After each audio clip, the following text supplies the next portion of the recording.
श्री राम कथा मंचन समिति लाजपत नगर मुरादाबाद द्वारा आयोजित रामलीला मैदान लाजपत नगर मुरादाबाद में श्री ब्रजलोक लीला संस्थान वृंदावन के स्वामी घनश्याम भारद्वाज के कुशल निर्देशन में लीला आज राम रावण युद्ध कुंभकर्ण को जगाया। कुंभकर्ण रावण संवाद राम द्वारा कुंभकर्ण का वध लक्ष्मण मेघनाथ युद्ध और मेघनाथ वध की लीला की मंच पर प्रस्तुति की गई।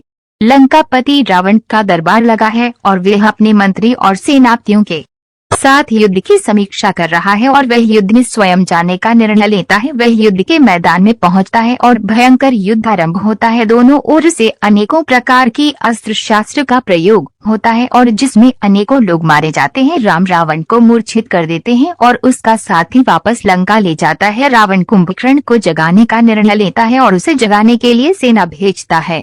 कुंभकर्ण जाकर रावण के पास जाता है। रावण कुंभकर्ण संवाद होता है और वह युद्ध के लिए चल देता है और फिर राम लक्ष्मण कुंभकर्ण युद्ध होता है। राम अनेकों प्रकार का अस्त्र शास्त्र का प्रयोग करते हैं। अंत में ये सुदर्शन चक्र नमक शास्त्र का प्रयोग कर उसके दोनों हाथ और गला काट देते हैं। इस प्रकार कुंभकर्ण का वध होता है।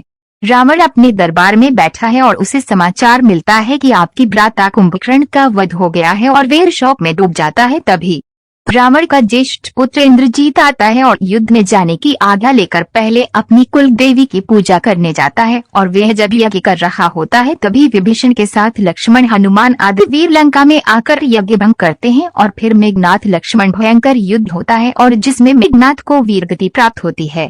रामलीला की व्यवस्था में समिति के अध्यक्ष महेश चंद्र अग्रवाल, मंत्री श्याम कृष्ण रस्तोगी, कोषाध्यक्ष मुकुल बंसल, मुख्य संयोजक राजेंद्र अग्रवाल, शम्मी रस्तोगी, विवेक शर्मा, पार्षद शरद अग्रवाल, ठाकुर नरेंद्र सिंह, विपिन अग्रवाल, विपिन जेटली, राजेश त्रिपाठी, राजीव अग्रवाल, अतुल अग्रवाल सहित अनेकों कार्यकर्ता उपस्थित रहे।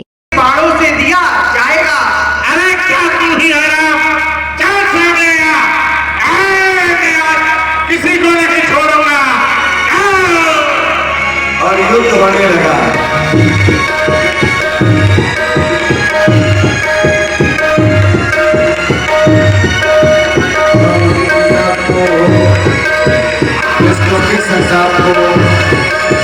राम जी की सेना चली, राम जी की सेना चली।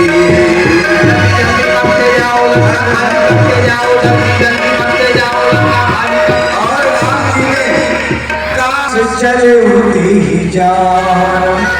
जैसे राम जी बाण चला रहे थे, अंग कटते जा रहे हैं, लेकिन फिर भी गर्जना कर रहा है।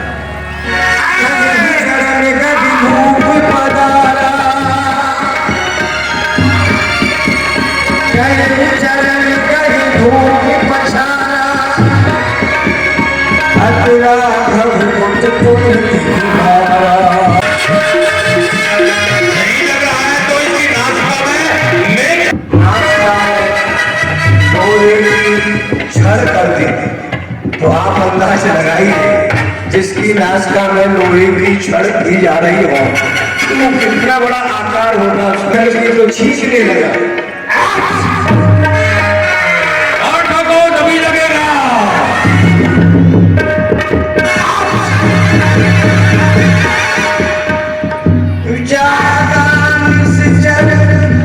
देखिए कैसा मानव काल देख धर जैसा। भाई साहब कुंभकर्ण, कहिए भाई साहब आज मुझे किस लिए जगाया?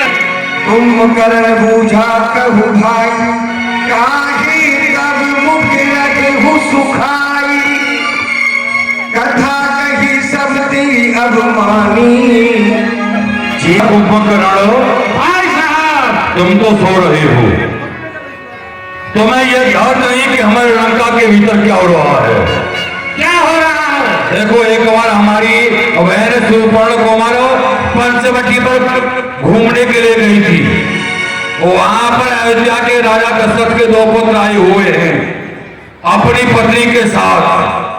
हमारी बहनों से स्त्री से बात करने की इच्छा जाहिर की। हाँ, वो छोटे तपसी ने हमारी बहन के नाक कान काट ली। चोरी से हरण करके लेके आए हो। यह भाई साहब आपने बिल्कुल अच्छा नहीं किया। अरे वो तो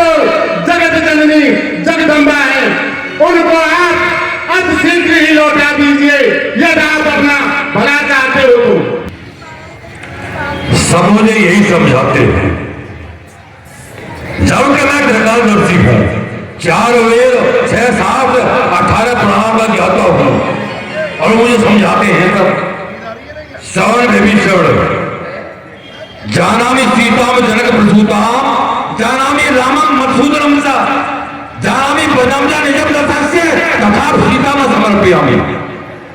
मैं उस जगत जननी जानकी जी को भी जानता हूँ जिसकी तू बात कर रहा है।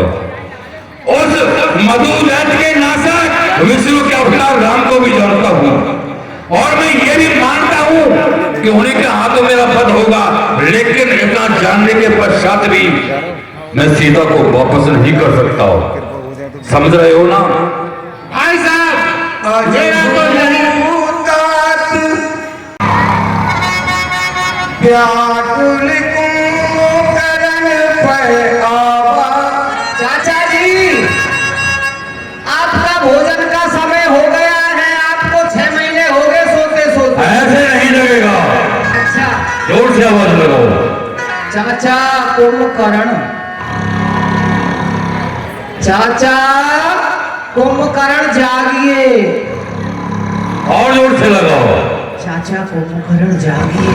महाराज इसका उल्टा पंथ है लगता है। हाँ, बहुत धीरे लगा, चाचा कुंभकर्ण जागिए, और धीरे, चाचा कुंभकर्ण जागिए, बिल्कुल धीरे। चाचा कुंभकर्ण, सरकार में फट जाऊंगा। वैसे भी तो मरना है। ये नहीं जाग रहे। इसके कानों के समीप ढोल बजाओ। अभी बजाते हैं। फिर अनेक प्रकार के उपाय किए, फिर भी नहीं लग रहा है।